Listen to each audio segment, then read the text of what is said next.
All right. Well, thank you so much for waking up. I had a heart attack there for a quick second. I was like, oh, it's like, 3 minutes too. Where the fuck is you? Nah, you're good. I woke up at like 4:30 and then, naturally just snoozed a little bit there, but then Kat's like, yo, you need to do the call. And I'm like, oh yeah. Well, she was literally sitting right beside me, like, feeding Raja and everything. So we're good. We're So good. kudos to Kat for getting your ass up. Thank you, Kat. Yeah. No. Guys, if you don't know who Siva is, Tradehouse Canada, Go Live educator, one of the best go live, go live educators. Do not be sleeping on Siv. I think every single person on here I have, plugged into your channel. Low numbers tonight. I don't know what the fuck's going on, as if you have somewhere else better to be. So I'm going to give you guys 30 seconds to go hustle up your friends and get them on this call. But Siva, give us a quick rundown. How was your week? What's a win for the week so far? It's only Tuesday, I know, but what's a win? Yeah, week. I'm honestly, if in general, this month has really been exciting. There's a lot going on in the markets in general for the month of July. So, we got euro rates this week, and then we got, FOMC next week. So I've been really excited with the charts in general, because I don't know if you noticed this, SJ. I know you've been doing this for longer than I have. Have you noticed the volatility in the markets compared to, like how long you've been trading now? It's been like what, 6.5. 6.5 years. Okay. So you've been doing this for 6 years.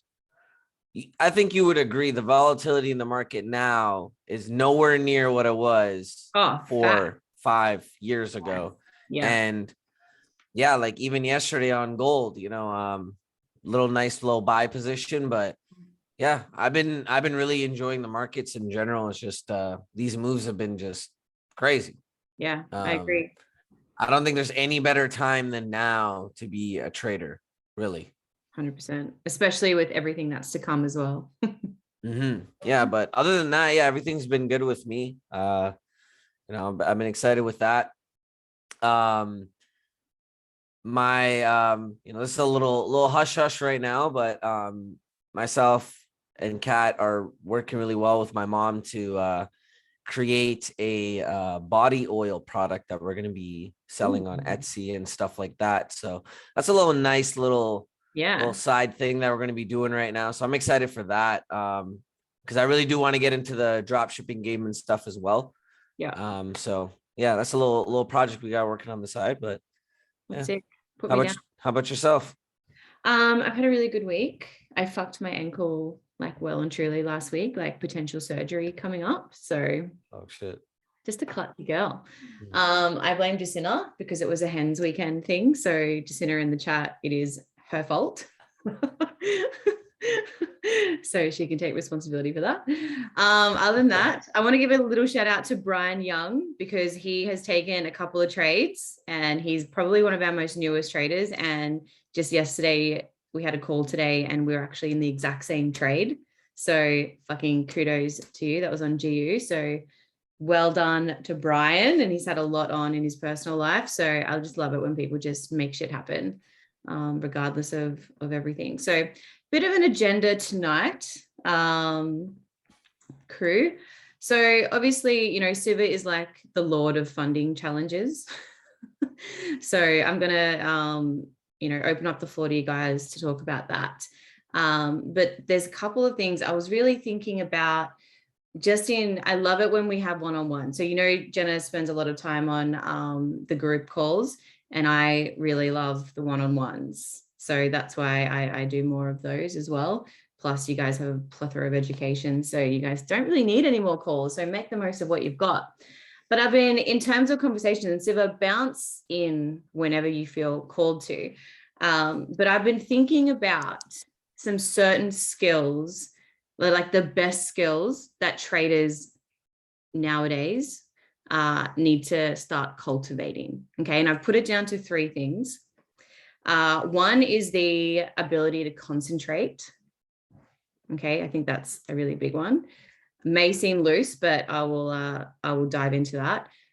The second one is the pervasive habit of looking for short-term emotional gratification. Okay. And the third one is thinking about your thinking. Okay. So in my opinion, in my experience of trading, these are the three things that's keeping you failing in the markets. All right. So I want you guys to picture a monkey. Okay. You guys know I love to talk about the primal animals. So think about a monkey, and what do monkeys do? They just jump from branch to branch to branch. Okay. That's literally what your mind is like. It's restless. It's unable to stay put. And you're always thinking about the next thing to do. Okay. So put a 1 in the chat if you struggle with meditation. I know I do. Big time. Like I'm sitting there and I'm just thinking about everything and fucking everything. And then, you know, that piece of clothing that you haven't worn, that meme was so funny. I don't know if you guys saw that. Oh, hilarious. Looks like you all struggle with meditation. Okay. You know, you can't shut off that noise in your mind. And when you try and quieten your mind, you soon notice that you actually can't. Okay. And Mike talks a lot about meditation. For him is music. But I wanted the meditation that I'm specifically talking about is literally just like sitting there and being with yourself. Okay. I want you guys to think about it. Think about right now. You may think you're present right now, but at the same time, there's that little voice in your head that's urging you to go look at something else, do something else. Now, this is actually why I ask you all to put your cams on. This is why, for this exact reason. How many of you, and put your hand up, or if you don't have your camera on, be honest with yourself and put in the chat. How many of you are on this call right now, yet you may be looking at social media, you're watching something else, like you're here, but you're not actually here? Right? Who is this? Who is that? You're here, but you're not here. Right? It's like you're here. 1.5. Yeah. You got 1 foot in the door, 1 foot out the door. Okay. But here's the kicker, guys. You all want to be disciplined in trading, but you've got an undisciplined mind. Ding dong. Okay. Ding dong. I don't know where I got that from, but I've been ding donging a lot lately. Like ding dong, right? You want to be disciplined with your trading, but you have an undisciplined mind. Okay. What our minds are attracted to, or not even attracted to, but addicted to micro emotional highs. Okay. So if we think about our mind, you know, it's taken us millions of years to adapt to this, to our, you know, current environment. Okay. But we've got this torrent of information that we are constantly overloaded with. And then we've got technology that feeds it to us, right? Smartphones, laptops, what they are is they're new, right? Our minds aren't new, but the tech is new. Okay. So it's so new that our minds haven't actually evolved enough to deal with all of this new information appropriately, right? We don't have internal rules for them yet. So what do we do, guys? With this tech, we install time-wasting devices, apps on our devices, okay, on our phones. Our focus is constantly interrupted by notifications, you know, social media, emails, messages, tweets, alerts, you know, trading view alerts even, okay? So our minds are constantly addicted to the micro emotional highs. But the thing is, the problem isn't the tech. It's just our general and undisciplined use of it, right? So who here, you know, checks your phone 100 times, you put your phone down, as soon as it's down, you pick it back up again, right? So you're not deliberately directing your attention towards one thing only. Instead of doing what you need to do, you're doing what you want to do. So you're constantly multitasking, okay? And all of these things, like Danny right now, you're at work. Yeah, you're here. Like, kudos to you for being here, but this, yeah, the shoe fits here for sure. And so what's happening is all of these things, when they become habitual, okay? And they're the things that make our mind undisciplined, okay? And what's happening is your mind can't filter. It can't filter out relevancy anymore. I can't say this word, irrelevancy anymore, because it's constantly distracted and it's lost in its own stories. Okay. And what this does overall is it makes you less productive. It makes you less happy. Okay. It definitely makes you less capable of achieving your goals in trading, like as a trader. because it'll be things like this, you know, you can't focus on one strategy. And I want you to drop the fucking ones in the chats, go crazy with the ones, right? This shows up with things like this. You can't focus on one strategy, or you think you need to go learn a different one to get different results, right? It shows up in the sense of you don't have the patience to wait for your trade signal. So you either get in too early or you get in too late, okay? It shows up in the sense of if you can't manage to, let your trades work independently of you without you constantly, opening up your phone and checking it, right? It works in the sense of you constantly tweaking your trading plan, or even like tweaking, adjusting your trades once you're in them. Okay, it makes you things like, if wins make you overly happy and losses make you depressed, I'm going to call it right now, you've got a problem. Okay, and who here has experienced flow state, or as Mark Douglas likes to say, in the zone? Okay, who here has experienced that? This is what a well-trained mind is all about. Okay, because when you check your phone 100 times a day, when you can't even give your full attention to this call, right? Or when you're watching a go live, okay? Or even if you're reading a book or listening to an audio book, what you're actually doing is you're conditioning your mind to give into these mini bursts of pleasure, right? You are conditioning your mind to be impatient, short-sighted, undisciplined, addicted, okay? Distracted, weak, right? And when this becomes a norm of your mind, it filters out into every single thing that you do, right? Your mind becomes ingrained in a habit of compulsion, right? Of seeking out short-term emotional gratification. Okay, but the only way to start correcting this impulse, right? This addiction, what happened? What do we need to do if we want to create change? We first need to become aware of it. Okay, so you guys can all do that right now. I want you to sit back in your chair and close your eyes for a second. Take a couple of big, deep breaths in. Just sit back in your chair, close your eyes. Don't look at me with your soul, guys. Nah. All right, I want you to try and become aware of the feeling in your body at this very moment. Okay, are you feeling impatient? Are you being like, SJ, shut the fuck up? Like, I'm not on here to close my eyes and breathe and meditate. Notice the thoughts that's coming in, right? Do you just want this little process to finish so you can, get on with something else? Like, put a name on the precise feeling in your body. Okay, that feeling of disconnection or the jerkiness of being, pulled out of concentration, that is the thing we want to overcome. Okay, so you can open your eyes and come back. Now I want you to compare what you call that feeling with the feeling of flow. Okay, now what the feeling of flow is, it's being immersed in something with uninterrupted concentration. This is what in the zone is all about. So I want you to think about, when was the last time you were in the zone? Okay, that flow is mental strength. That is a well-trained mind. Okay, and it's honestly, like, if you think about it, it's a bit of a lost art, right? The inability to concentrate and the inability to regulate your emotions. But to be fair on that, that's actually not fucking taught, but that can also be learned through meditation, through breath work. Okay, so if you just sit there and you observe, you will start to begin how restless your mind actually is. And if you try and calm it, I know when I try and meditate, when I'm just simply not in the fucking mood, it actually makes things worse and it pisses me off a little bit more. Okay, like that's normal. That's just, it's all about the reps. Okay. But when your mind slows down, you can see a tremendous kind of expanse in that moment. Okay, you can see so much more when you fully sit and you calm yourself. That's a discipline in itself, and you have to practice it.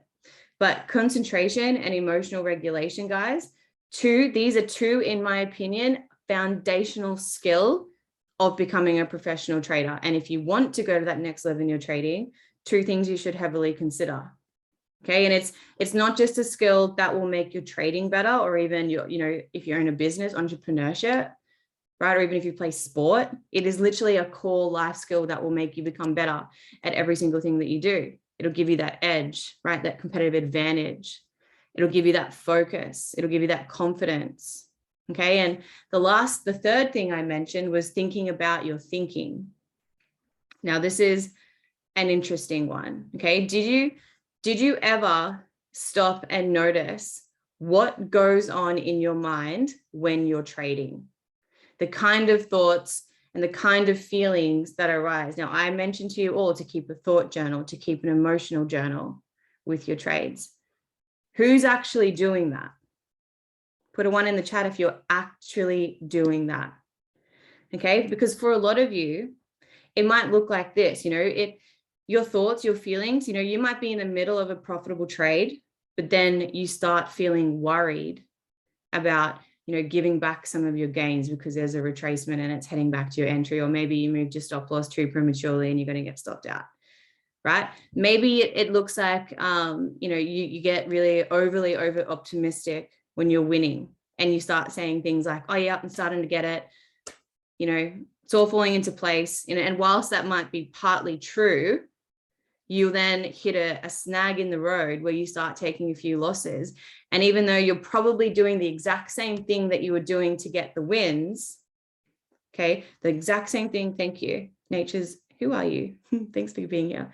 So when you start taking losses, you're following your trading plan, you're doing everything that you were doing to have winning trades, but now you start questioning yourself and now you start getting down, and losing trades have the exact opposite effect on you. So after a string of losses, you then get desperate, right? Your rules go, the back of your mind out the fucking window, and you start maybe upping your risk because, you want to get even. Okay, I know I've been there. Maybe it shows up if you're, if you're thinking without knowing you're thinking, what are you guys? You're a slave to your thoughts. Okay, and most of like every single person on here, we're only half conscious of the way our thoughts direct our lives, okay, and our trading performance, okay, because literally, like, as a species, we spend our lives lost in thought. And I don't want to go down the philosophical rabbit hole, but I think this shit's really profound, right? This is like being lost in thought. It's a natural tendency for the human mind. And our mind, what it does is it ruminates, right? It jumps from thought to thought all the time. From the moment we wake up to the moment we close our eyes and go to bed at 3 a.m. when a thought kicks in and wakes you up from your sleep, okay? So a good portion of our thinking is what you could call, trickery or delusion, right? It's projections, it's assumptions, it's false memories, some of it's fiction, even just made up shit. Okay, so clearly with all of that, the problem is not the thought itself, but the state of mind, the state of the thinking mind, I guess, without being fully aware of what it is that you're thinking. Am I making sense, or am I just fucking being all Alan Wattsy right now? Okay, so if it's believing that all of our thoughts are indiscriminately as if they were fact and equal in value, because that's not true. Okay, that is not true. So since our thoughts, the reason I'm talking about this is if our thoughts are the things that's driving our emotions, our behaviors, and the subsequent set of thoughts after that, it then becomes really clear that the thought determines how we then experience the markets that we're trading, okay? And obviously everything else in our life. But since this is the conversation about trading, remember, what are you trading on the market, guys? You're not trading just the markets, you're trading, it's a mirror. Okay, you're trading a mirror. So I remember, I don't remember the exact quote about it, and I forget who even said it. It may have been that law of assumption guy, but he basically said that the future and the past are concepts, like they don't exist, and that there is no such thing as yesterday. There's no such thing as tomorrow. Time is always right now. And I really love that, because it's basically like this little glimpse of the reality that's here, and that the things that we're oblivious to most of the time because we're so lost in our thinking. So the reason why it's really important to contemplate that and to kind of marinate on that is because most of what we imply to be true, right? What we are doing is we are thinking, we are personally living inside our heads, and those thoughts are not real, right? We are aware of our thoughts. So in that sense, they're real, but our thoughts don't exist outside of our awareness. Our thoughts do not exist outside of our awareness, guys. So how does that play out into trading, right? In a real life example, it would be, you know, let's say you're about to put on a trade, but then you start doubting your entry. Who's done that? Okay. That's a pretty common thing. But if you don't engage that thought, if you don't judge that thought, if you just consider it and you act it out, it literally doesn't exist in the outer physical world. All last week. Yeah. Okay. But that thought of doubting, what it does is it appears to our awareness, which is basically like impersonal conditions, right? Without ever choosing it or without even asking that thought to show up, but it does. But here's the thing, you're the only one experiencing it. It's not appearing in the outer world, it's only appearing in here. Okay, so I want you to think back to the thoughts that I just listed a moment ago about, you know, potential things when you're in a trade. And now imagine what it could be like in the markets free of these afflictions. And what I mean by free, I mean free as in letting them appear, letting them pop up, letting these thoughts come in, but not being bothered by them and just acting out your plan.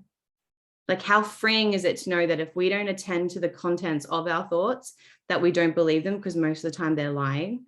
Okay. We don't identify them. We don't answer them. We don't even have to change them. We don't cling to them. They just literally cease to exist, and you choose a different thought if it's not supporting you.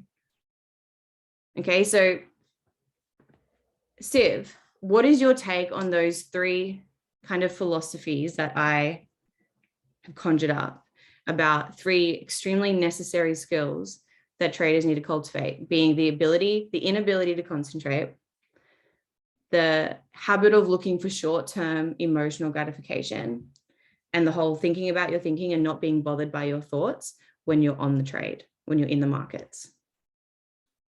I'm just trying to think of how I can say this without kind of regurgitating what you said, but I completely agree.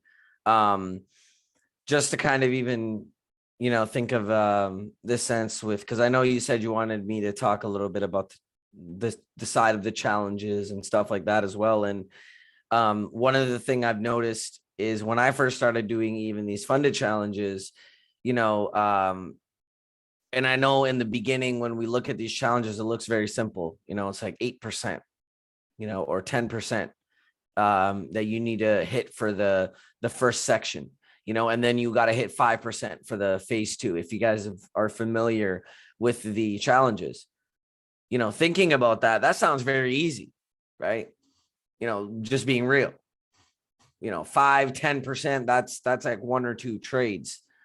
But then when we get into the actual doing the challenge part, right? When you're actively looking for the positions, doing all that.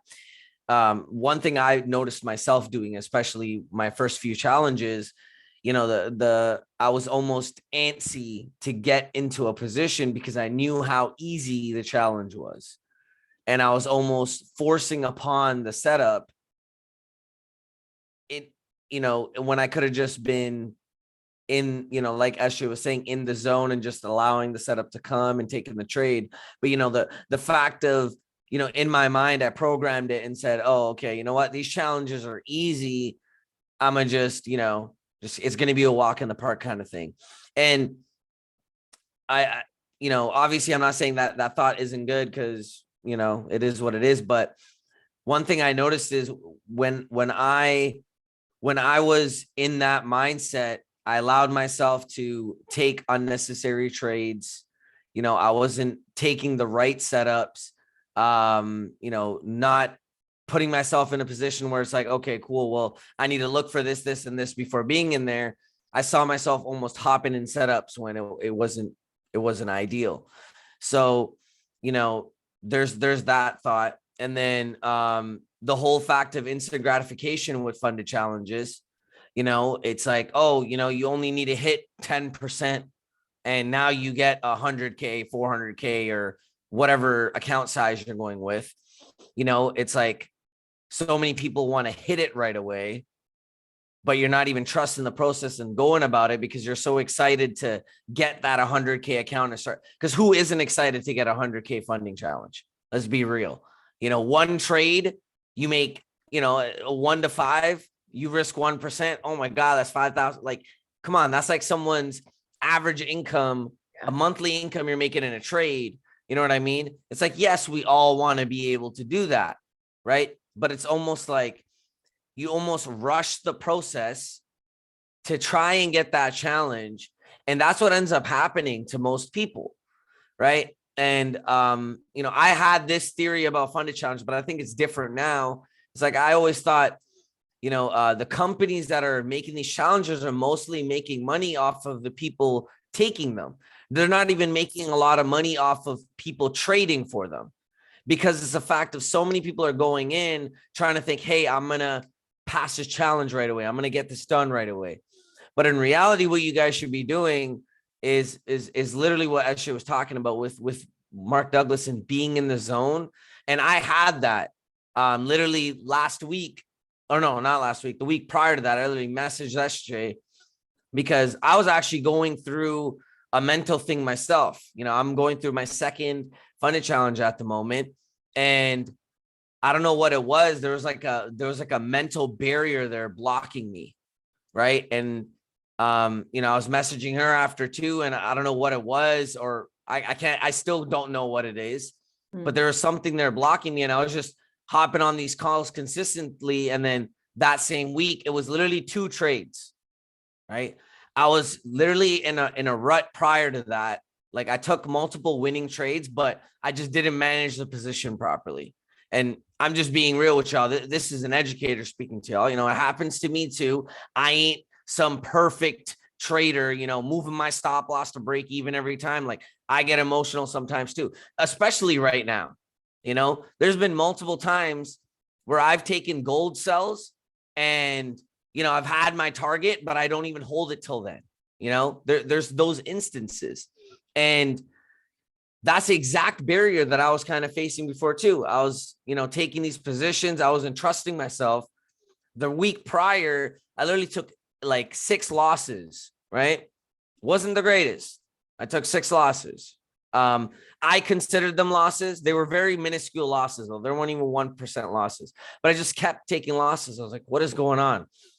But then all I had to really do was trust the process. I didn't need to question what I was doing, because what I was doing wasn't wrong, you know? And then what ended up happening? Literally next following week, I just continued to trust the process. And then boom, literally it was 2 trades. I passed my challenge, right? So, you know, even for me, and I see this happen a lot. It's like, you know, especially right now, like I'm on my second challenge. It's like, oh, you know, I did my first one. I can do this too. And I'm almost tried to speed up the process when I shouldn't even done that, you know, just gone with the flow.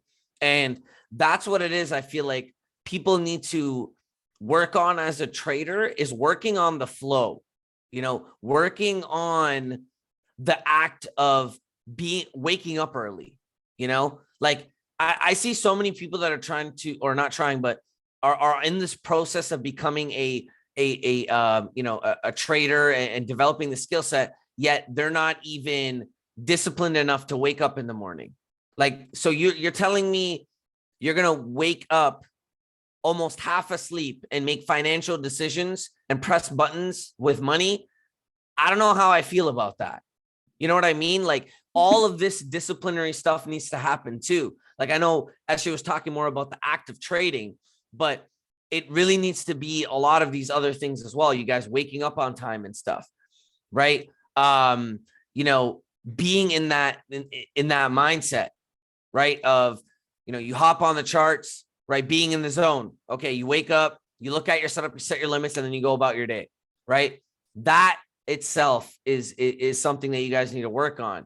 You know, that was one of the challenges that I had, you know, transitioning back into trading. You know, once I had my son in December, you know, I took a little bit of I wouldn't say a break, but like intraday trading, me actually actively trading in New York session and stuff. I wasn't doing that. I was more swing trading, but me getting back into that mindset, because I stepped away from it for a little bit, I still had to go back and practice those skill sets and stuff again too.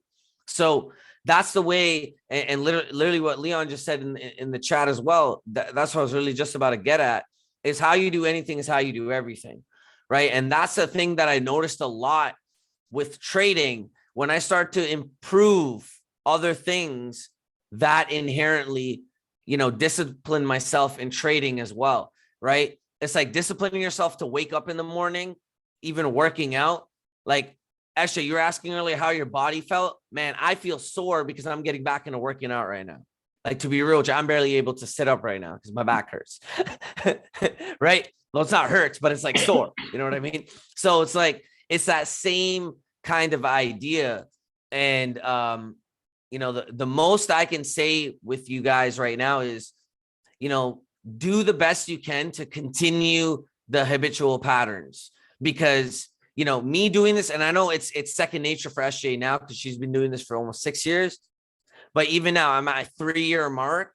I can feel I'm at my 3-year mark now because there's so many things that I just do out of, like, it's just natural now. And that's really you being in that flow state, right? So really truly work on that even now. Like, I'm 3 years into this, SJ 6, we got Zach at 8.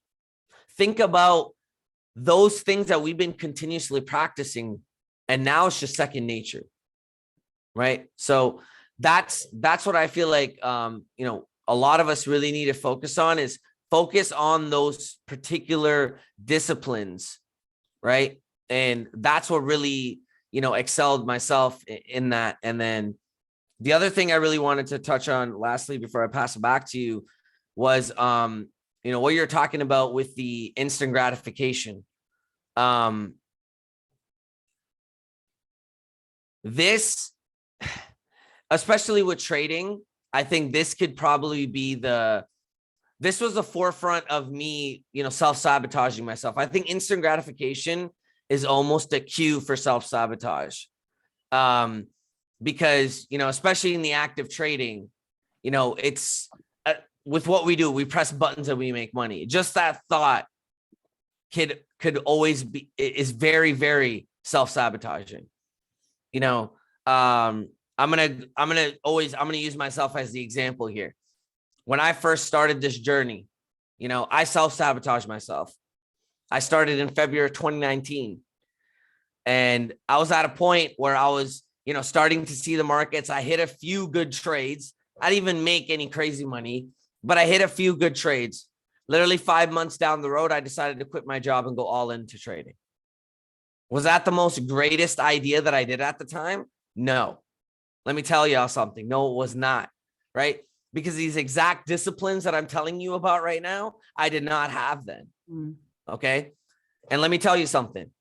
I obviously put myself I saved up, obviously. I didn't just, quit my job and I'm like, all right, I'm going to trade my way and pay my rent and do all of that. No, I didn't get to that point. I saved up a good amount. So at the end of the day, I had something to lean on and pick off of on the side. So worst case scenario, I could keep doing what I'm doing.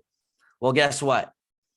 Because of due to my self-sabotaging and the instant gratification thought, and this is what happens, because I cut off my only stream of income, how emotionally attached do you think I was to trading? I very much was, right? So what did I end up doing? Well, I was trading money that I shouldn't have essentially been trading at the time. And I was literally burning myself a hole, right? Literally digging myself a hole over and over and over again because of that instant gratification. I'm like, oh, I know how to trade. Let me get into these markets. Oh, I also need to pay rent next week. So let me, that's what ended up happening. And guess what? Because I didn't have those foundations, those disciplines there, your boy burned money. Right? I know we're not allowed to talk about profits, but let me tell you something. I burned through 50K in literally 5 months. Okay, let me be real with y'all. Because I didn't have those disciplinary actions, right? So this is what can happen, right? And I'm just sharing an experience with y'all, right? So due to that, see how mentally we can do that to ourselves? Just because I hit a few good trades, I then thought, you know what? Yeah, I don't need my job that's helping me pay for everything that I need right now. I'm going to drop that and I'm going to just take 50K and throw it at the market. That was my mindset, right? Well, obviously you guys can see now I made it out of that rut, right?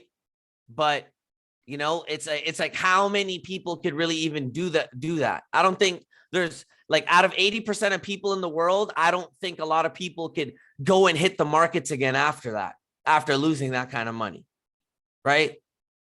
And that's the thing. It's like, that's why I'm telling y'all to trust the process, because especially now with these funded challenges, guys, it has completely changed my perception with stuff. You know, I've always been the advocate of trading my own money and compounding it. And that's what I've been doing. But this year, I really shifted my mindset because, you know, one of the things that I've been really developing this year is building my credit, right? Which is a way of OPM, right? Using other people's money. That's when I then really honed in this year. And I'm like, yo, I'm going to pass 3 funded challenges because I wanted to start building the discipline and the foundation for funded challenges. But not only that, but being able to trade other people's money emotionally. Because when it's my own, I've noticed myself be very, very much cautious. But when I'm trading someone else's, it's almost like I feel like I can just throw it at the wall at times, right? And that's the thing. And let me tell y'all something. To me, it doesn't matter how many times, even if it takes me to fail this, but I am going to do it because I've noticed myself become so much of a better trader now doing these funded challenges. Because let me tell y'all something, trading 4K and 400K are 2 different things, right? They're, you know, we are obviously adding a lot more zeros to that lot size, right? But it is completely different. But it also humbles you and it really does teach you discipline. Like that's the thing I've noticed. And I know I keep going back to that word, but really to me, the foundation to a lot of this, and this is kind of a little bit based off of what SJ said, really is a lot of it is discipline, right? But that's the thing that, you know, has really helped me grow in this with these particular challenges, especially is those particular disciplines and those challenges. So, you know, do what you guys want to do with that information. But there's a couple of questions. You know, yeah, I'm literally reading through that right now. Let's see. When was a turning point for you where it all clicked? That I would say, and this might almost sound cheesy because I'm going to try to give you the same answer that I try to regurgitate a few times right now. But the real click for me was to trust the process, right? Because, you know, now even doing this for 3 years and seeing where I'm at right now, it's like, it started to help me realize that it really is just that idea of it's really one trade away from you changing everything for you is real. Let me give you an example because the markets gave me this multiple times. Okay. For my Vive advocates in here. Okay. I bought Spider-Man in August of 2021 for $400. I remember that. Right. For $400. Right. Secret Rare Spider-Man. He went to a high of 100K. Okay. What? I'm still holding him, right? I'm not here to flex any profits. That's not what I'm getting at. But guess how much he's at right now? Like 20K. So your boy could have walked away with 100 bands, but now I'm here holding the bag for 20, right? It's like, why I'm sharing that with you. You know, I could have literally walked, and I know how, you know, the markets work and stuff, you know, buy low, sell high. I bought it at a pretty darn good low, if you guys ask me, $400. And then the high's at 100K, but I didn't let go of it. You know, it is what it is, right? But this is the thing that I realized, you know, let's take Zach and Jordan as the example here for a second. Sandbox. I think all of you guys can agree Sandbox has single-handedly changed those gentlemen's lives forever. It's just that one thing. Okay. One of my students in I think it was January, February time, passed a funding challenge, withdrew 40K, all from 3 trades. Completely life-changing, right? Why am I giving you guys all these examples right now? Because it literally just takes that one thing and it can completely change everything for you. That's what really clicked for me, right? Because, Sandbox was my thing. Sandbox was that first. Sandbox and XRP were 2 of those first 2 cryptos that I made any more money than I ever have in my life so far. And they weren't even MT4 trades. It was just that. And that's what really clicked to me. Trading, I always thought, I need to make 100, 200K off of one trade from Forex. That was my mindset always when I wanted to develop and become a 6-7 figure, earner, right? I'm still going on this journey, of course, but that was my thought. And that's the thing. It doesn't even just need to come in trading. So many times this universe has given me what I asked for it. I wanted 6 figures. Boom. It gave me Spider-Man. It gave me the Sandbox coin. It gave me this. It gave me that. And that's the thing, guys, is literally just trust the process, because you're one trade away from literally changing everything. And that's what I saw. There's so many individuals, especially right now, I'm seeing, get to that point, right? They're at that point where it's like, they've been doing this for 3, 4, 5 years, and you can see that they've hit this next feat, right? And it's because of the fact that they trust the process. So really, that's what I would say was my biggest turning point. Did losing all of those money push you up to speed up the learning process or becoming more disciplined? I would say a little bit of both. Because here's the thing, during that point where I thought that I quote unquote got it,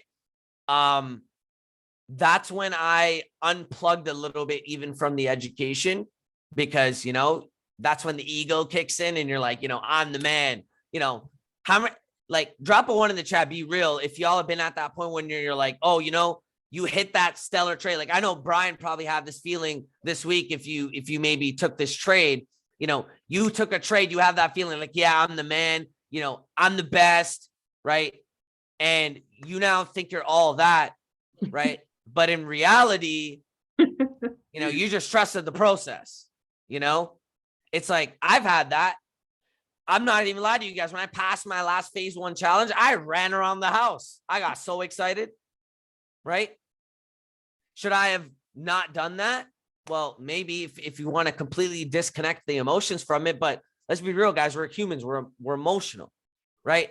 But that's the thing. Like, I built up that ego in myself when I hit those few good trades where I unplugged myself from even the learning process.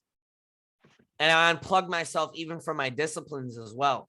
Because, how many times have you guys even had this happen to you when you win a trade and then you see another setup and you're like, what? I hit that last trade. Let me hit this one. And then you end up hitting the trade, even though you hit your goal for the day or the week. Because that's what I noticed myself doing as well, is when I hit a trade, I hit my goal. Because that discipline isn't there to walk away, I end up coming back in and going back to that self-sabotage thought that I gave you guys earlier. I end up self-sabotaging, and that win now ends up becoming a loss.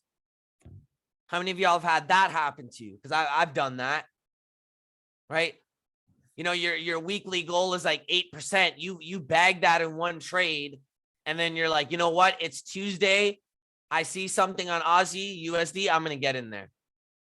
And then you end up just self-sabotaging because you didn't follow that original discipline.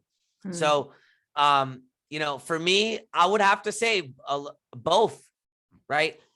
It now humbled me still till this day, guys. I was literally on Power Hour yesterday. I was on it the week before that, the month before that, and the year before that.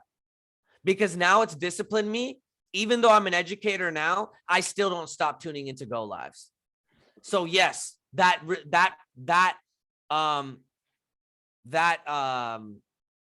lesson really did teach me, because now I'm at the point where I will never say that I got it, and I'm always getting it.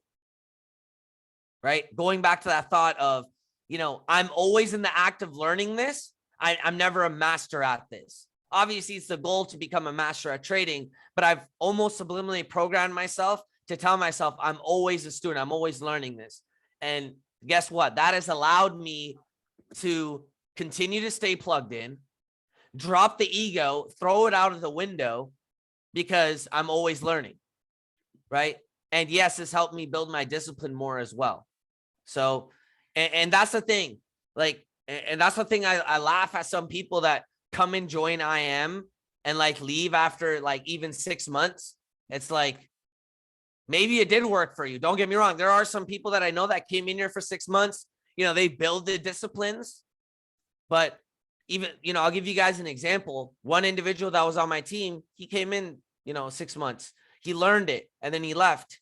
But the thing is, he's actually an individual that practices martial arts. Like, he's like a Taekwondo guy. And I think the main reason why he caught a lot of trading is because the discipline was already built from martial arts. He already built the act of the discipline from that. So it was like almost him carrying it over into trading. So yes, he got the skill in like 6 months, but that's because he built discipline. He's a 25-year-old individual. He's been literally doing martial arts since he was 12. I think, 12 years of practicing discipline and then coming into trading, I think that's something you can flow state into this as well. Reason why he was able to catch this, right? So, that's just giving you guys an example there, right? But hopefully that answered that question. In saying that, though, like, I know there's some educators that don't watch any, like, if you guys ever sign up for a coach or a mentor, please ask who their coach or mentor is. If they don't have one, fucking run. Okay? Because I know that there's some educators that are really well known and they don't tune into anything but their own shit. And I just think that is a very dangerous place to be. Like, I watch Siva to the cows fucking come home. I watch Power Hour. I watch Zach and Jordan, right? If you guys aren't taking advantage of the world-class traders on this world-class platform, I don't know what the fuck we're doing here. I don't know what you're doing. Like, you're shooting yourself in the dick, quite frankly. Can I say that? Going to. All right, you're going to. I think you've answered 2 of the questions, but there's this from Crypto Dave, Siva, or could you define what the process is or looks like for someone that is new? You answer that. I've got something to say on that too. Yeah, no, for sure. I was going to say there was another question as well. What was the thought that made you click during that moment to switch to a disciplined trader and make it out of that situation?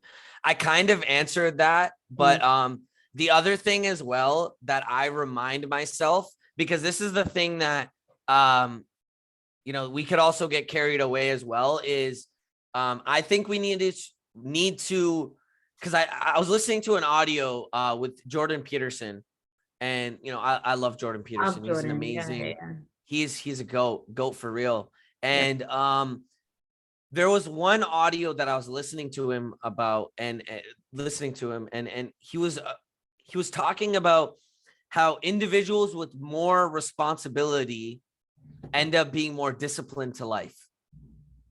Right now, to the parents in this call right now, how obviously some of y'all are responsible for a little one, right? You got a little one running around, right? That individual looks up to you. You are the role model.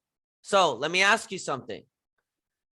Do you want your son or your daughter to look up to an undisciplined trader? Oh, I'm sorry. I don't think so. I don't think you want your son to look up to you and be like, hey, mom, like, why did you take 5 trades in a row when you were only supposed to take 1? I don't think any of us do, right? And this is the thing that I remind myself if I ever have that self-sabotaging point or that revenge trading point where I try to practice any unethical trading thing. I remind myself of that. I remind myself, hey, Siva, you need to practice risk management and you need to practice your proper trading plan because you have the responsibility of being a father to this child. That's what I remind myself. And it burns that fire under my ass to discipline me like, hey, look, don't screw around because you got to be responsible. It's like for SJ, if she doesn't pull these triggers right, her 3 dogs and 2 cats ain't getting fed. She's responsible for those animals, right? Yeah. Just because I know you don't got kids yet, SJ. So, just giving that. Well, technically your pets are your kids. So I'll give you that. But you know what I mean? It's that same thing, right? So I would say reminding myself of the responsibilities that I have gives me that. And if you, I'm not telling you guys to go out and have a kid to be responsible. That's the other thing I'm not saying right now, right? But, notice your guys' responsibilities. And if not, take on more. I noticed myself become a better person when I had more responsibilities, right? When you got to pay rent or you got to watch out for something, have you guys noticed? Like, this is the thing that I've noticed. People that had to babysit a sibling growing up have so much more patience than somebody that has no siblings. Have you guys noticed that? It's once again, it's that responsibility. It really does build that in you. So that's what I noticed there. But going back to the question that we were originally answering with Crypto Dave, question Siva, obviously you had to back test the process. Oh wait, no, what was the question again, SJ? What is the process and can you explain what the process is to someone that is new? Okay, perfect. So the process to me, and this is really, going off of what Kevin Trudeau really teaches as well, and with his, go and listen to wishes your command. It's literally the laws that he always talks about. But for me, it's the act of continuously educating myself, staying coachable and teachable always. And that's what me and SJ were literally talking about. See, she is an individual that's been doing this for 6 years. And she's still tuning into Power Hour, Go Lives regularly. Why aren't you? Literally yesterday, guys, and here's the thing, it's not even just Power Hour for me. I don't even miss, like, me personally, the individual that I always look up to a lot in the markets and everything is Jordan. Jordan's I literally call him daddy. Like, he's my daddy. I look at him like that. He's my crypto daddy. He's my Forex daddy. He's my trading guru. He's my daddy. That's what I call him that. You guys can take that however you want. We both are straight men. We have kids. Take it how you want, but I call him my daddy. And the reason for that is because he's an individual that I strive to be, right? He's an individual that I strive to be, right? Just like SJ said, we're following the goats.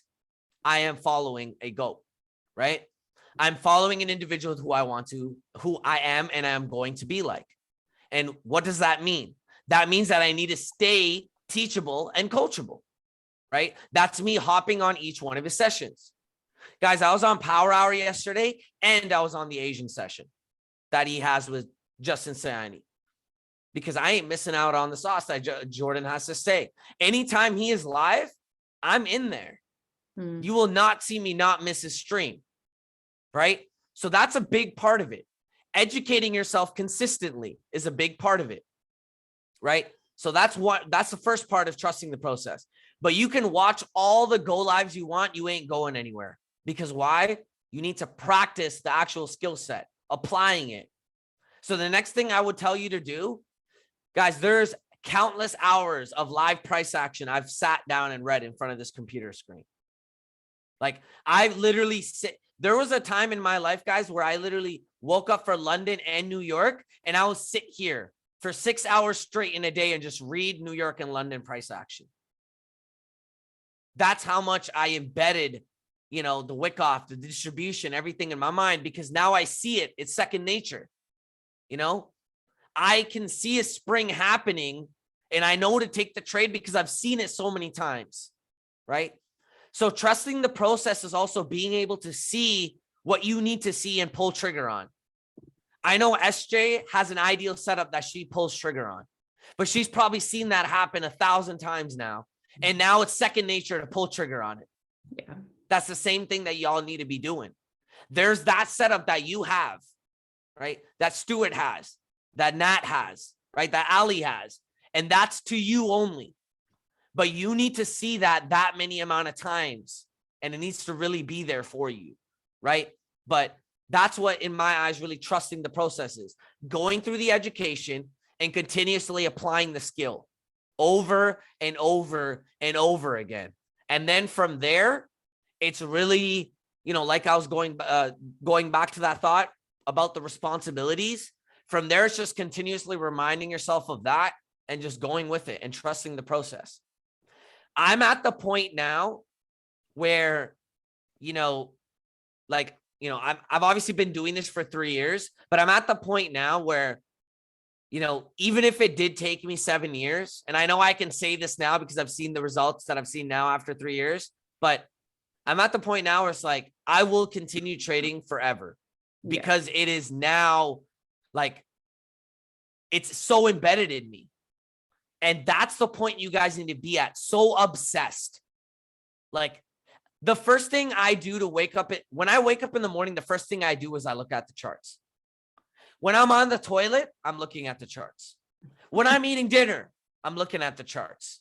I'm not literally looking at the charts while on dinner or all of these cases, but that's what I'm getting at though. That's how obsessed you need to be with this. Right. And I'm not saying to be so obsessed or you're sitting there watching your trade. That's not what I'm getting at. But what I'm getting at is the obsession of the act of trading is what I'm obsessed with. Right. And that's the thing, you know, like those acts right there will truly give you that obsession, and then you will trust the process from there. So those are the things that really stood out to me and that helped me trust this process over time. Continuously applying the action, but then educating myself continuously. I'm going to see and look through the chat here as well. I don't know if there's any other questions. I don't see anything at the moment. I've got something to add to the process side of things. Guys, write in the chat, what is money to you? I just want to know what your answers are to this specifically. What is money to you? And don't give me some bullshit cliche answer of opportunity. I don't want to hear that. I don't want to see that in the chat. Okay, I do not want to see that in the chat. Money is annoying. It's a necessity. Okay. What else, guys? Money is freedom. Money seems like freedom. Thank you. Thank you. Thank you. Thank you. Crypto Dave, you said the word I was looking for. Tool. Who the fuck are you, Crypto Dave? Never seen you before in my life. Welcome. Money is a tool.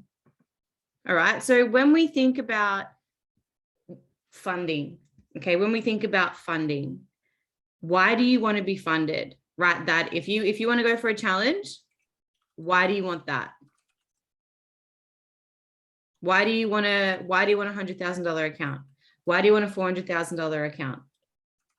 Why do you want that?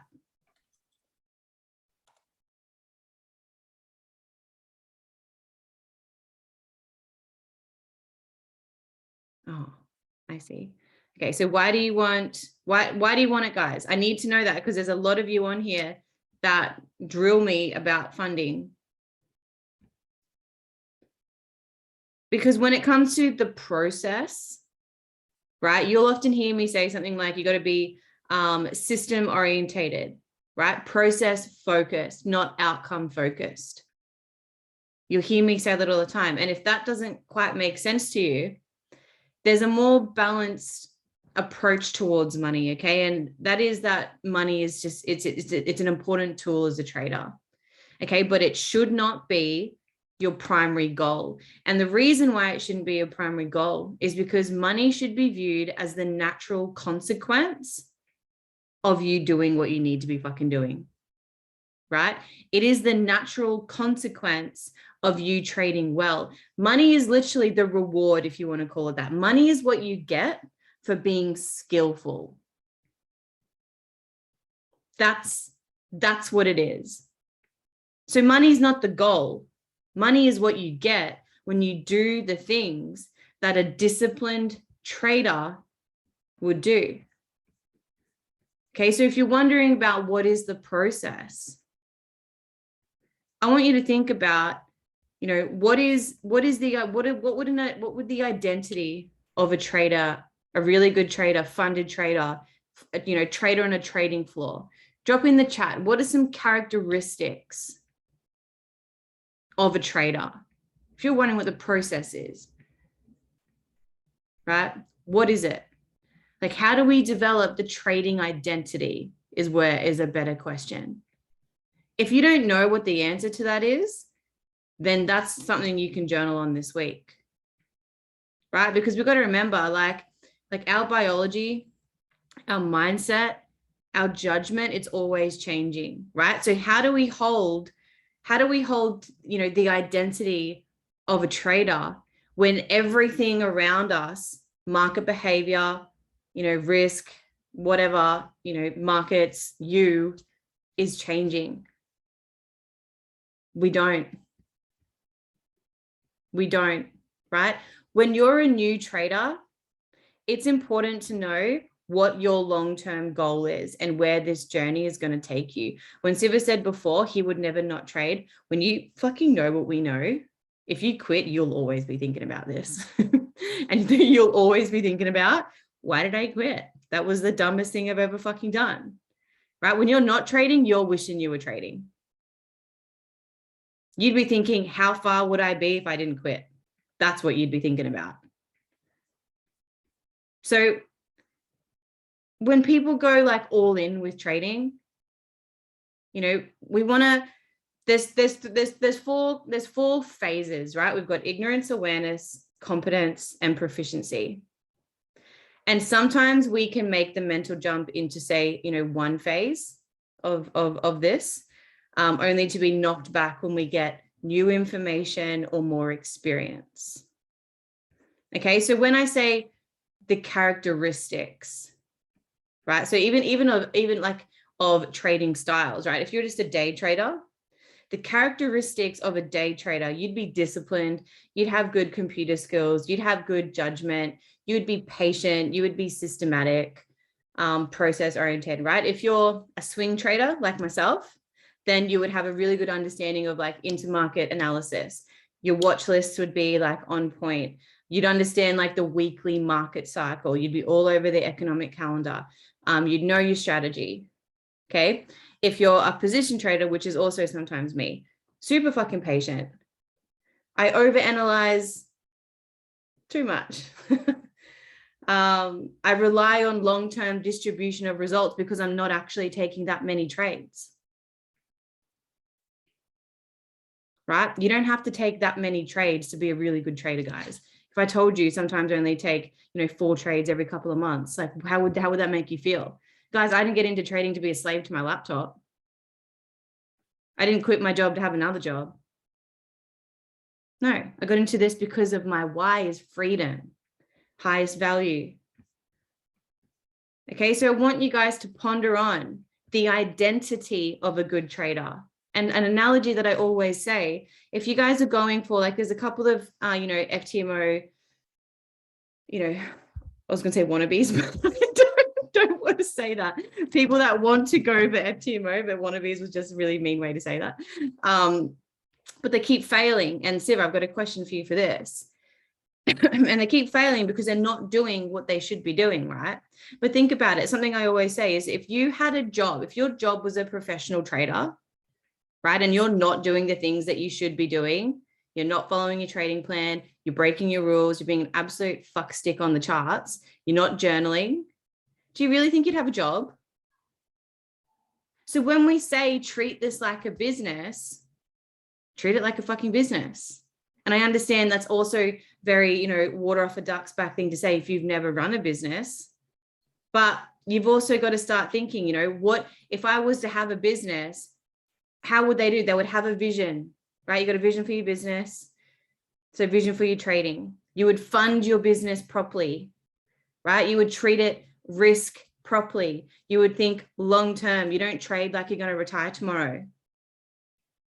We're not doing that. I remember a conversation I had with Siva a couple of weeks ago that your mindset, Siva, around really big lots on really low timeframes was tripping you up. Yep. Taking $1,000 loss in like freaking a couple of minutes. Nope. It was hard. Yeah. Yeah. What is your trading environment? Because we often think about, we just need a laptop. No, guys, our environment is one of the most important things to your trading success. So is your environment inspiring? Is your office clean? Do you have fucking coffee cups everywhere? Pens not in a pen holder, just shit everywhere, right? Are you following your trading plan? Because in a business, your business plan, you're not going to just wake up one day and be like, going to open a business. There's a shop for lease, going to lease it. Don't know what I'm going to sell, but here we go. Drop like a couple $100K on fucking a store or, 10, 20K on rent. Like you got to have a fucking game plan. You got to know what you're selling, right? That's what Siva's doing right now. Market research, creating a product to then sell. He didn't just go freaking buy a bottle of olive oil and is going to go sell it on Etsy now. No, guys. Like, he's putting some thought into this, all right? You're going to, have a strict daily routine and follow it consistently. You need to start thinking about here's the fucking nugget and I'm done. You need to think about your trading setup as the product you're selling, right? As the service you're selling. That's how you got to think about trading. When I say think of it like a business, your losses are inevitable. Sometimes in a store, someone's not going to like your product. They're going to refund it. It happens. Losses in trading, same deal. Okay, you've got to find a trustworthy broker. They're a bit hard to find. You've always got to trust, protect your capital.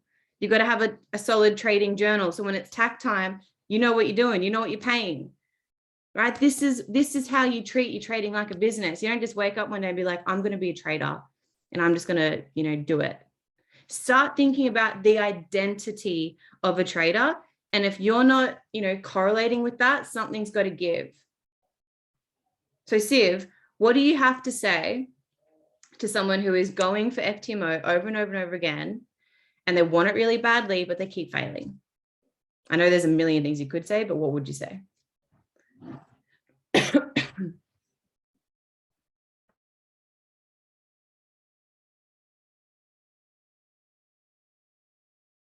Oh, you're muted. Oh, I'm muted. My bad. So you really summed it up nice with those, like literally everything you just threw at the end there. But first question is, you should ask yourself is why you're failing, because, a lot of people have a trading journal and are writing down their trades and their setups and, making it all pretty and, putting in little paragraphs and all that, but they never look back at it ever again. So first off, go back and look at your journal and see, where are you messing up, right? What made that mistake? Identify that first. And that's where, after that, I tweak, based on the mistake or whatever I made. I then look at my trading plan and I look at it and see, okay, what can I add in here or what can I change so that then I can follow it properly so this doesn't happen again, right? That's kind of the process I go with. I'm a very visual person. I literally have everything on my wall. I've allowed myself to visually see my plan and stuff all the time. So if that's what you need to do and put it right in front of your face, then do that. But, really majority of the stuff really comes from, if you're failing, figure out why you're failing, is it a technical thing? Is it a emotional thing? Like the main challenge I had was trading smaller time frame with bigger lots. That was a very big challenge for me. Because, mentally seeing, $1,000, $2,000 go out the door in a few minutes, and you guys know, obviously, I take positions on very small time frames at times, but that's the trader I am. I will take a few losses before I get a win.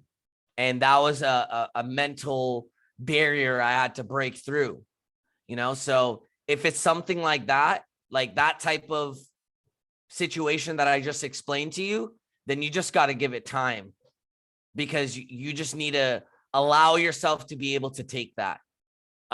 If it's more of I guess a financial situation, in the sense of like looking at the numbers, that comes in time. Because obviously, trading a 100K account compared to trading $1,000 account are two different things, right? But besides that, really, I could just remind you that you need to really create a straightforward plan, and don't make it absurd either. My main goal, even with these funded challenges, is to only make like 5-10% a month. Because that's all you really need. You know what I mean? So really sit down and evaluate and see if your goal is too absurd as well when it comes to your funded challenges. Because I know, at times people will relate their funded challenge percentage to what they were doing in the markets. And I'm not saying you can't do that, but the risk isn't going to be the same. A lot of the reason why people are failing FTMOs as well, that I've noticed, is because they're using the wrong kind of lot size of risk. Let me give you this example. Let's say if you're trading on $100,000 account, right? Your maximum loss, what is it, like 10K or whatever? You have to gain 10K, and your maximum loss is around the same, I believe. Let me just pull up, because I don't know how FTMO is, but here, let me just pull this up real quick on my computer, just so I can see the thresholds here, right? Because I feel that a lot of people mess up the actual risk number and everything they should be using. Okay, so 100K. Yeah, so your maximum loss is 10K and your profit is 10K. All right, so let's take this as the example, right? So if it's 10,000, right, 10%, well, you guys obviously came up on this 1% risk is ideally a trade, right? That's what you want to be doing. Well, on a funded challenge, if you do 1% of 100K, that is obviously $1,000, right? If you're risking $1,000, that only gives you technically 10 losses. And that's also think about it. If your FTMO is 10K loss, and then you're done the challenge, technically your risk isn't, or your account balance is 100K. It's actually 10K. That's how you should be thinking. Do you guys get where I'm getting at, or is this not making sense? Okay. So if you have $100,000 account, your risk is technically 10,000. It isn't 100,000. Okay. So, I see a lot of people base their risk off $1,000, but in reality, it should only be based off of 1% of the 10K, which, what is that? $100? Yeah, that's $100. Okay. So that's how I started doing my challenge. I'm personally doing a 400K challenge, and 1% risk of that, the way I've dumbed it down for myself, I'll only risk $1,000 a setup, right? That's how I've narrowed down the risk, because my maximum loss is 40K, so yes, it might sound like I'm, over leveraging, but I'm actually not, because I've given myself a threshold or trading plan that works for me. The reason why I do $1,000 a trade is because I go for a 1 to 5, right? That's literally what my goal is. I go from a 1 to 5, I'm in and out, right? That's how I go about doing it. So figure out what that plan is for you. Are you risking, too much on the account, right? Because let's be real, if you're risking $1,000 a trade and you're going for that challenge, 10 wrong trades and you're out. I don't know about y'all, but I've had losing streaks where I've lost 6-8 trades in a row. I don't mean in the same day or the same week or anything like that, but I've lost that many amount of trades before in a row. So really sit down and evaluate your risk threshold. Okay. One thing that I do personally in my challenges, and once again, none of this is financial advice, manage your plan and everything according to you. Okay. And I'm spending a lot of time on this because I feel that risk threshold is a very big barrier in funding challenges based off of the challenges that I've seen a lot of my students personally have. And that's why I'm sharing this as well with you guys. But the other thing as well that I personally do, you know, let's say with the 400K challenge, you know, I'll risk, you know, like I said, 1K per trade. But once I get one winner, you know, I will then up my risk, right? Because now I am in the positive and I will up my risk a little bit. And what I mean by that is this. So let's say going back, let's just take 100K because 400K might be a little over the top. Let's say if you're taking a 100K challenge, you know, in my eyes, you risking $250 per trade is ideal, right? Because that's about, you know, that's essentially what a 25% risk of that overall account, right? Which is about 1% risk of $10,000. Awesome. Okay. Now let's say if you win a trade, let's say if you win one trade, you hit a 1 to 4. Okay, cool. Now you're up, right? You're $1,000 up in profit. Okay. One thing that I do personally to negate my, oh, I wish I held the trade for didn't let go of this trade too long, or I wish I held it for longer or whatever. What I personally do after I get that first win. So now you're, you know, let's say if you're doing $250 trade, you hit a 1 to 4. Now you're at $1,000, just as an example. What I'll do is now for the next trade, I'll divvy up the next position into a $500 risk with 2 positions, right? So what this allows me to then do, one $250 trade, right? A quarter of that percent there, I am then going for 1 to 4. And then the other one, I'm going for the long haul trade or the swing trade or the whatever trade that I'm going for.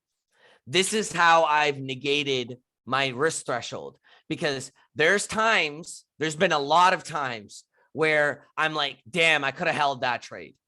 Or I wish I TP'd on this one and didn't hold that.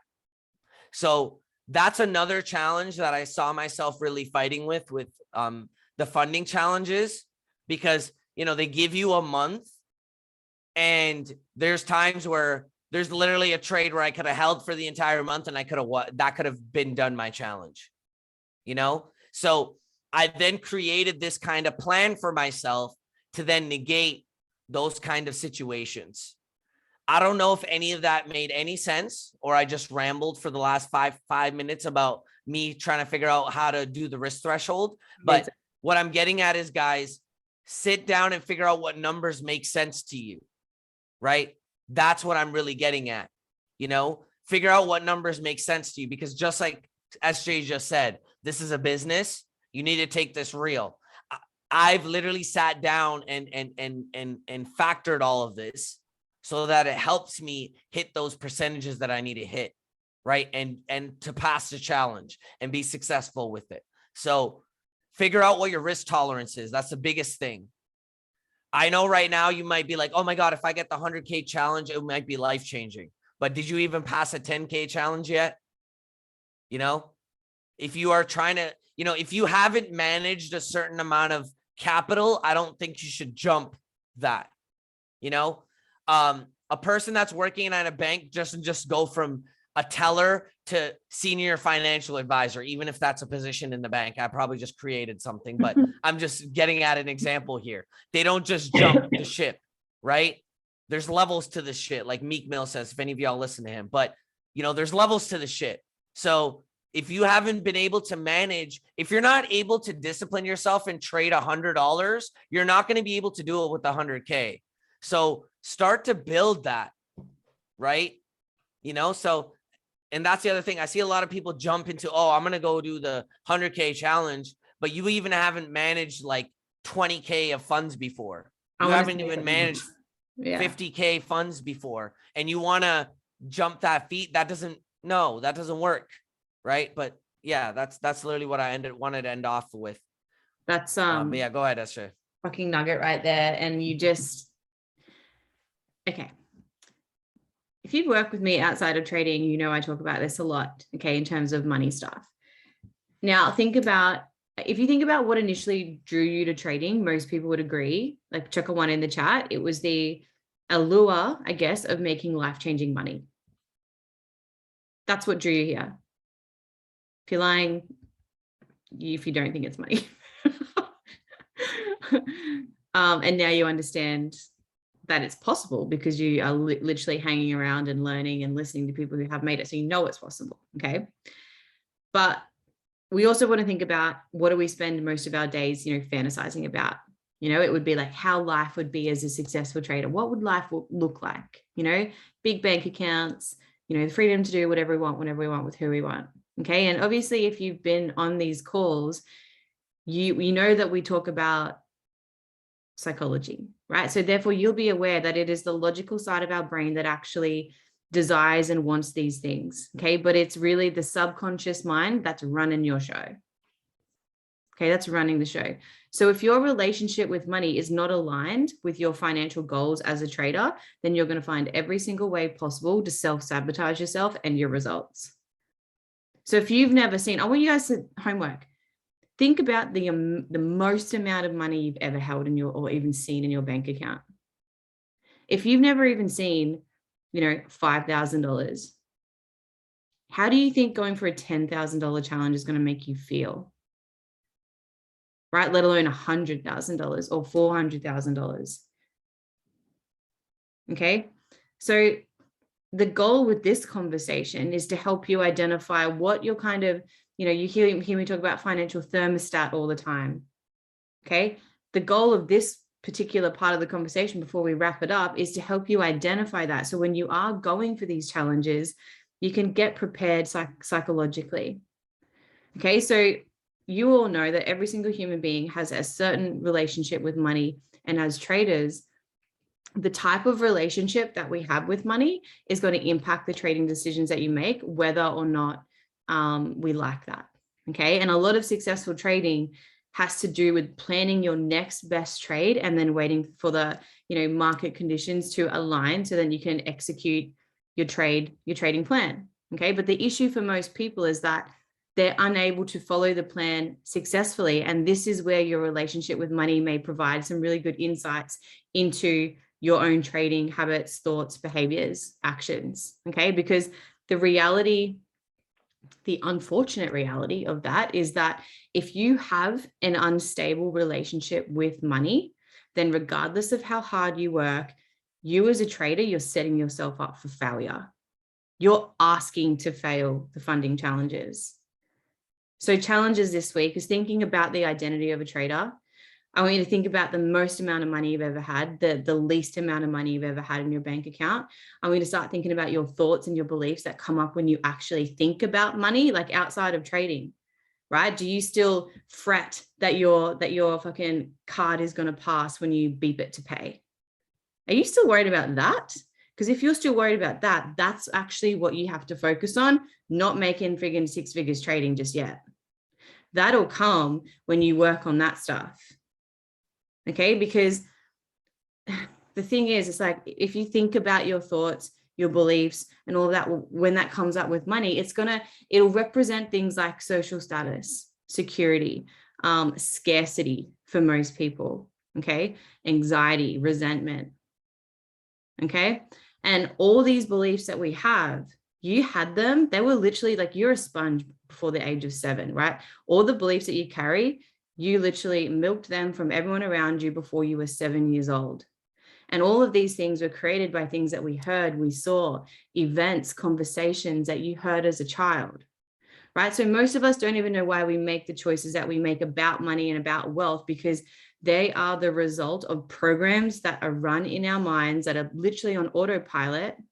about everything that we learn in those really crucial young years of our life, right? So in trading, like if you think about your thermostat, if you've never heard me talk about that, the thermostat is to keep it's like you're literally a temperature gauge in your room. Okay. So the thermostat is to keep your room temperature within a certain range so that the thermostat regulates the room temperature automatically and will kick in if it goes too high or too low to basically remain at that preset range. Okay. And in terms of money is literally the amount of money that you're comfortable with. Okay. So if your bank account rises above your thermostat, let's say because you had like a bigger bonus or whatever money has come in, you're going to find ways to blow it if you aren't, aware of those behaviors. But when your bank account drops below that thermostat, that's when you probably hustle a little bit harder. Okay. You're more diligent. You tighten up with your spending. Okay. This is exactly why lottery winners end up broke a couple years, because they've never worked on increasing their default settings of their financial thermostat. So when it comes to trading, there's a number of ways that this can play out. If your money beliefs are, whatever are associated with, risk, scarcity, danger, okay, but you logically strive to make more money, you can see that there's a bit of a misalignment, and it's going to create conflict with what you think you want, but actually what you deep down on a subconscious level believe that you actually deserve. Okay. And how that plays out and asserts itself in trading would be position sizing. Okay. If you trade positions that make you emotionally uncomfortable, you effectively put yourself in a position where you're too scared to take the trade because you don't want to lose money, or you scale it back and you don't trade at all. Okay. On the flip side of that, if you trade too small, then you're also not as engaged emotionally. And this can then, you just have zero fucks. You don't give a shit with your executions. Okay. Self-sabotage, right? You might get to a stage in your trading journey where you are starting to make money and have built up, a bit of a lot of profit in your trading account. But at this stage in your journey, you're like, your current financial thermostat is just above where you're comfortable. Okay. But you self-sabotage yourself by telling you that you can maybe take a little bit more drawdown because you've got some profit. Okay. So maybe you increase the trading size. Maybe you take a little bit more risk. Siva. But that's fine. That works for him. Okay. So if you want to think about increasing your financial thermostat, one way to prevent this kind of oscillation is by, just honestly, the attitude of gratitude. That is the simplest way. Okay. So what I want you to do, you guys have so much homework this week. What if you had 100K, but also spent 100K? Financial thermostat, my friend. Like you don't feel it. Can I actually answer that? Because Yeah, I actually had this, like I literally did this. It's crazy how some of these, I feel like I really relate with your squad, because a lot of the questions that get asked are literally things that's happened to me. Okay, so let me be completely transparent with you. So I think you guys even, it's funny because I literally watched that YouTube recording the other day when Mike was talking about how, a bunch of the Canadians are coming to Texas and we're like, we're all leaving Canada. And then he mentioned me that I was moving down here. So it was that call. So you guys obviously know I moved down here because, I obviously wanted to always be in Texas, but I literally sold my house in Canada and I moved down here. Okay. Now, this was actually one of my things. Obviously, I came up on a lot of money selling a house. Okay. Actually, yeah, I can talk about it on here. It's not trading profits, so we're Gucci. Yeah. Okay. So I came up on 350K, guys, right? Because I sold my house. This was by far the biggest lump sum of money I've ever made in my life. Literally.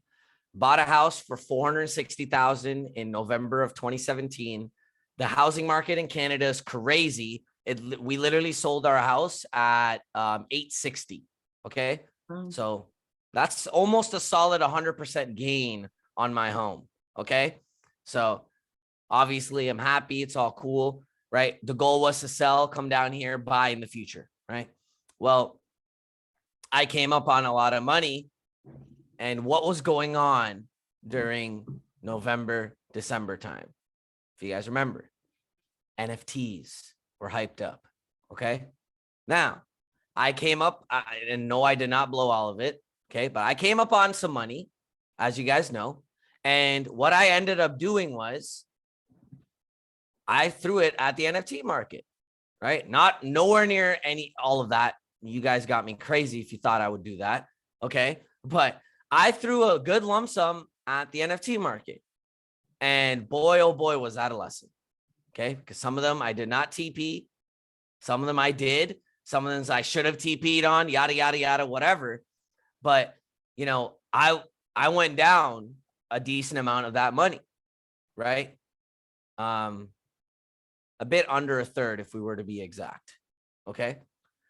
To me, it was whatever, though, because, you know, I have other streams of income, other things going on. So it wasn't a big deal for me.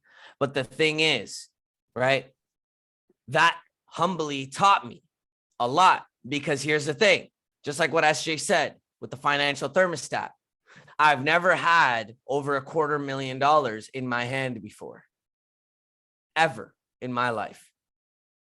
But once I had that kind of money, guess what?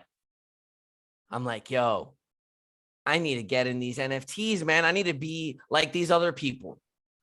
That was the mindset I put in. Oh, all the rich guys have NFTs.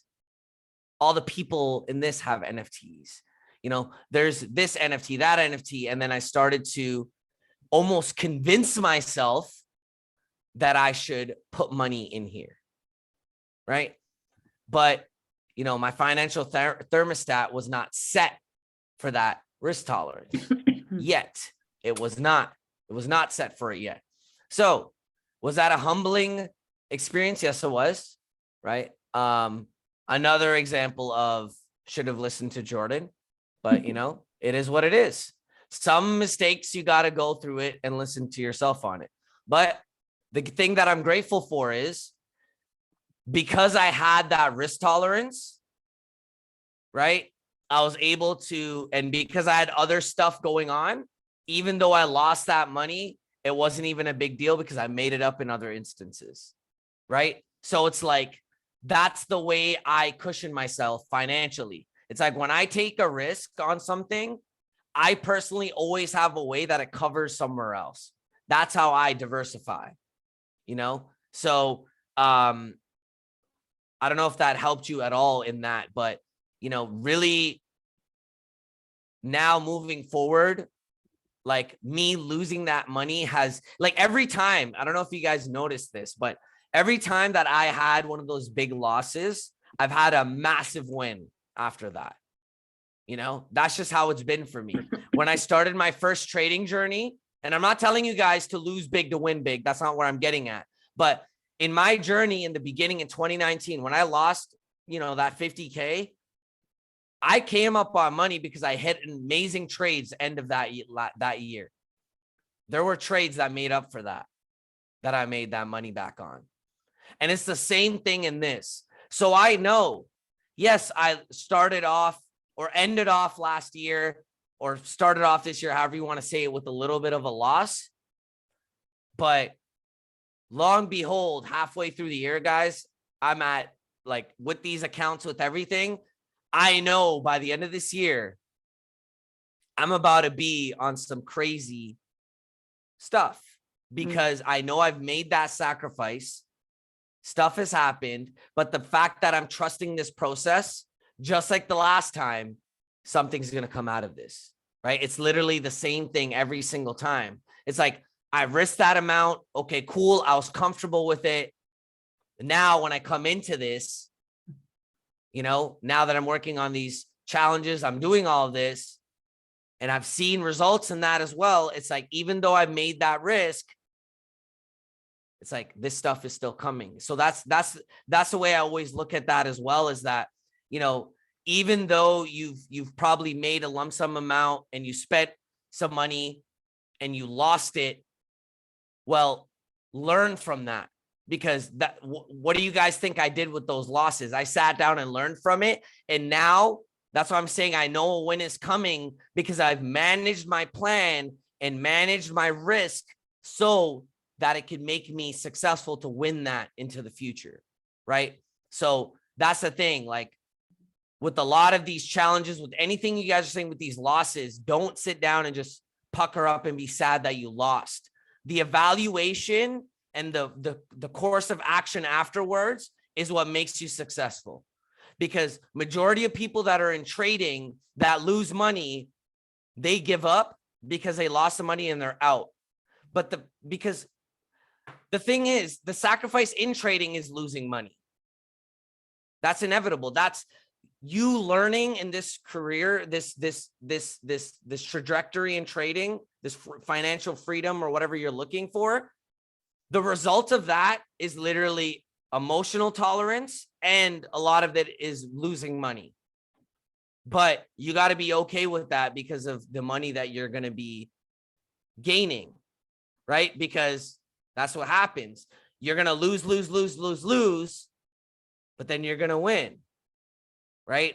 Small loss, big win, or you break even. That's how we look at this, right? But yeah, I think you're going to answer Dominic's question there. So go for it, SJ. Yeah, I think this is literally one of my favorite calls, guys. Whoever's not on here is crazy. I'm going to get a bit woo-woo on you for the next 5 minutes, and then we'll wrap it up. I understand we've been on here for a while.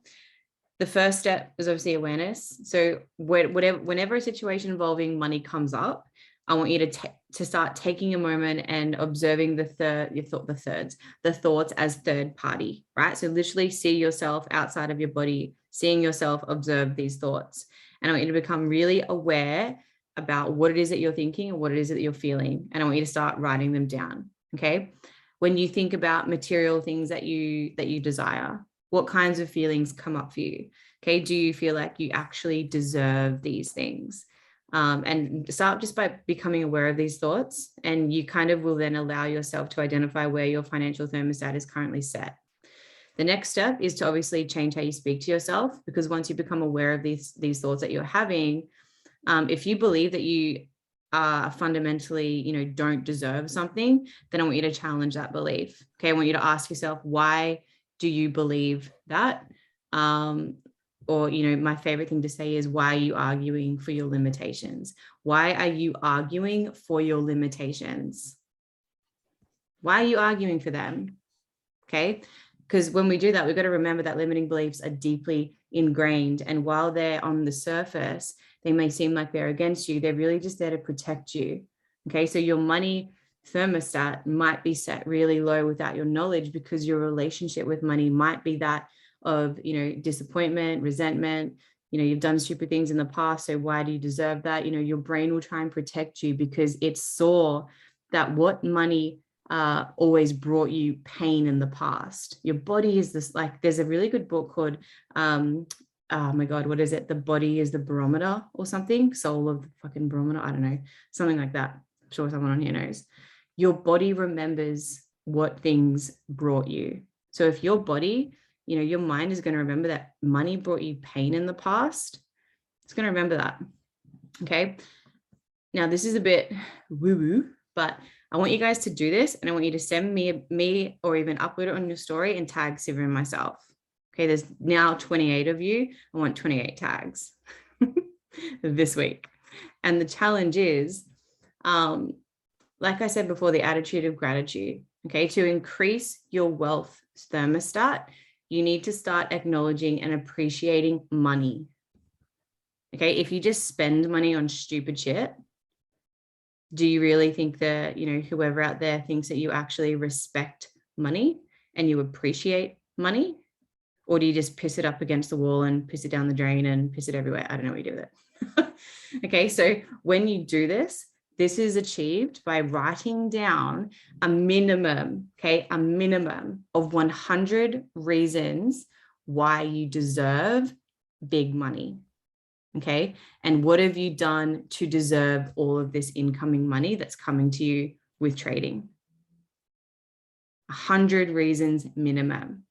Okay, this way, right, when you do this, when you receive the money, when you start getting really profitable, your emotions are going to be far less volatile.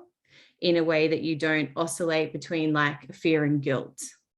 Okay, that way, when you do get it and you start making money with trading, you're then able to retain it, right? Because you therefore believe you're worthy of it. If you don't believe you're worthy of it, see you later. See you later. Okay, that's your homework for the week. Oscillate means like recognize, I guess, like, I don't know another word to describe that, but it's like, I don't even know another word for that. Someone pull up the thesaurus, please. But basically it's like, you know, recognize the difference between fear and guilt. Let's just call it that. Fluctuating. Thank you, Tam. To move or swing back. Oh, thank you. That is not what I thought. But it'll do. Does anyone have any final last questions? This has been a great call. Thank you so much, Siva. This has been fucking blessing. I've learned a lot as well. Guys, every time I'm on this call, I feel like, you know, it's I know we're on here for y'all, but like it's honestly amazing for me too, because it just helps redefine this stuff even more in myself and SJ as well. You know, it really embeds in us as well. So I appreciate y'all, but you know, it's just, I appreciate you as well, SJ, for being able to always, you know, I gain value just sitting in this call with you every day. So I appreciate you so much. I'm always glad to come back. Thank you. It'll be a monthly thing, guys. Recording will be up tomorrow and it'll be on my YouTube channel. So SJ, Sarah, I don't know, whatever it is. But I'll also post it in both Discords.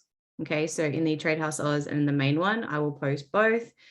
Send this to anyone in your team that missed out that you think should be watching this, because I generally think this call will help a lot of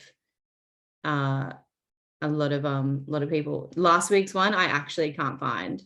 So Zoom, I've started recording it to cloud because it just they fucking go to like the dark hole of Zoom on my laptop. I can never find them when I stop recording. So I don't know about last week, but this one is fine. All right. Thank you. Yeah, me and Zoom recordings. It's a sitch. Appreciate you all. Guys, have a good sleep. Have a good London, New York sesh if you're trading that. Siva, you have an amazing day. And I will appreciate you for having me on here. see you guys next week. Ciao, guys.